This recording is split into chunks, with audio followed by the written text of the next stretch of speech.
everyone. Thanks again for tuning into Sin's Workshop. I hope you're all having a wonderful day. So, today we're going to be talking about a vow so bold and deadly.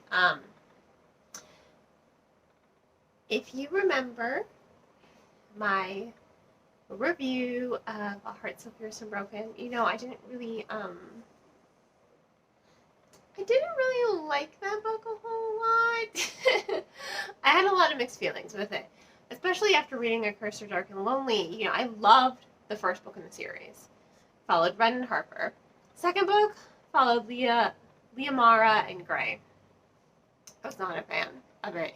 It was just a lot. A lot of the problems I had were rectified. Thank God. One of the biggest problems I had with book 2 was Harper. I loved Harper in the first book. Here you have a female protagonist.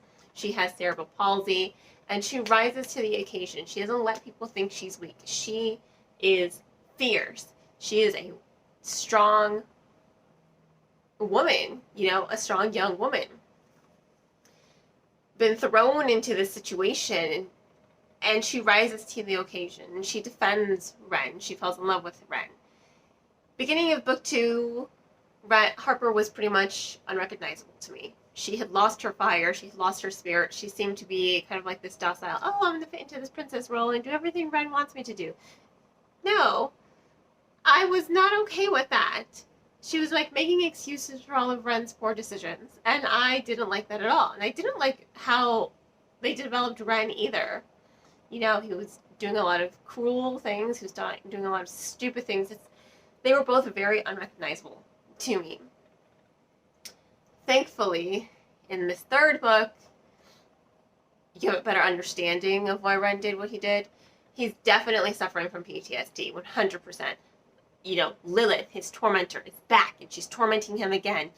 And he doesn't know how to navigate the situation. He doesn't have Gray anymore. Now he has Harper, and he wants nothing more than to defend this girl that Lilith keeps threatening.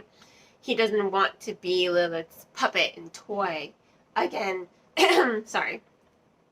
Again, so it's very frightening for him, and you didn't know that he was going through all these things in book 2, and it didn't help that Gray was a mage smith, and it didn't help that Gray was keeping his own secrets and decided to lie to Ren every chance he got early on. That was very disheartening to me as well, because they had such a strong relationship in that first book, and to see it just destroyed in the second book, it didn't really fit. It didn't make sense the way their characterization had gone in the first book. So it was very confusing to me.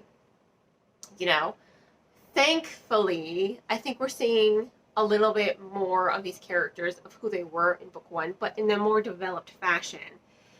Another one of the issues I had with book 2 was Leah Mara. I know people love her. She's not my favorite character. I know it's an unpopular opinion. I don't like Leah Mara. I respect her ideals. I do appreciate that she's not just a copy of Harper, that she's strong in a different way, but there's just something about her that just rubs me the wrong way. She's just kind of annoying to me. She's just kind of annoying. She's very idealistic, she's very optimistic, but she's also very naive. And she's so stuck, I think, in trying to vie for peace, in her way. She's really not a killer. She's really not much for violence, but she doesn't rise to the occasion when the occasion calls for it. And that's what I think is really detrimental to her character, because it hinders her character development and her character growth, and it dampens her personality for me personally.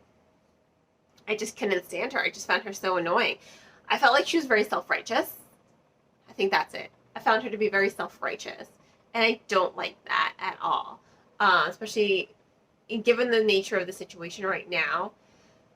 It was one of my least favorite aspects of the story. I mean, I just don't like Leah Mara. I don't. I know people do. I'm not one of them. I'm a Harper and Ren person, which is why I had so many issues with book 2, because I didn't mind following these other 2 characters. I just hated how those characterizations were kind of destroyed. But I do like that Bridget Kemmerer, I don't know why her last name trips me up. I do like that she was able to kind of rectify a lot of that and give me their perspectives again to build up the story, because it was 2 POVs book 1, 2 POV book 2, and now you have all 4 point of views here in book 3, sorry.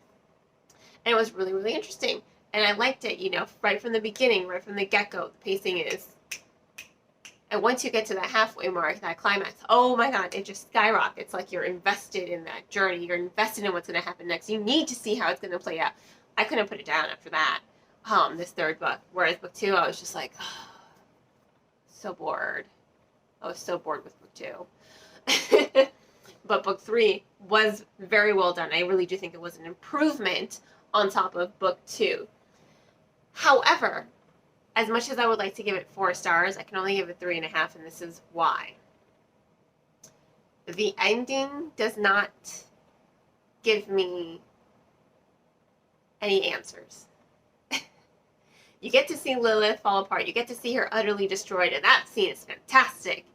You get to see all the bonds repaired. Awesome. Great. But as for the ending, I mean, you have no idea what's going to happen to these characters. Is the kingdom going to be split up? Is Ren going to abdicate the throne? Are they just going to go to DC and live happily ever after? Like, what is going to happen? I have so many questions, and nothing is resolved. When I finished reading it, I was just like, that's it? This is how we're going to end the story? I need to know what's going to happen. None of that was answered for me. So it was very unfulfilling as far as an ending. Luckily, there is a new spin-off series, so hopefully I'll get some of my answers then. But I shouldn't have to rely on the spin-off series to get my answers. You know, I want to know what is going to happen. Who's going back to DC? Is anyone going to go back to DC? Or are they going to stay in this mythical realm? Like, what is going to happen to these characters? You know, you drop a bomb like Liamar is pregnant and then that's it.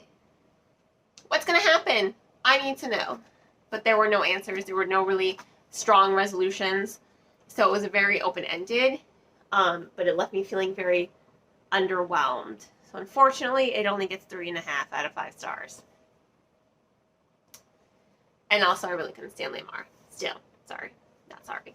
In any case, thank you all again for tuning into Sin's Workshop. Please don't forget to like this video, subscribe to my channel, and share it with all your book-loving friends. If you want to go ahead and purchase this book, I will include links in the description below.